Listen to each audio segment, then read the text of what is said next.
السلام علیکم ورحمۃ اللہ وبرکاتہ۔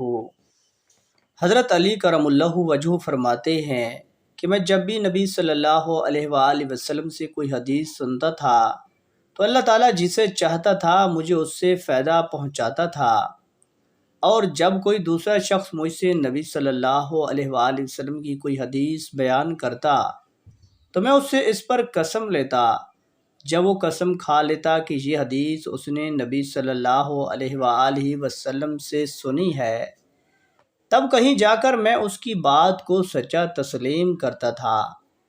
مجھ سے حضرت ابوبکر صدیق رضی اللہ تعالیٰ عنہ نے یہ حدیث بیان کی ہے، اور وہ یہ حدیث بیان کرنے میں سچے ہیں کہ انہوں نے جناب رسول اللہ صلی اللہ علیہ وآلہ وسلم کو یہ فرماتے ہوئے سنا ہے کہ جو آدمی کوئی گناہ کر بیٹھے پھر وضو کرے اور خوب اچھی طرح کرے، اس کے بعد 2 رکعت نماز پڑھے اور اللہ سے اپنے اس گناہ کی معافی مانگے تو اللہ تعالیٰ اس کے گناہ کو یقیناً معاف فرما دے گا۔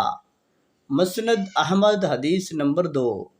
دوستو، اللہ پاک سے دعا ہے کہ اللہ پاک ہمیں ان حدیث مبارکہ پر عمل کرنے کی توفیق و ہمت عطا فرمائے۔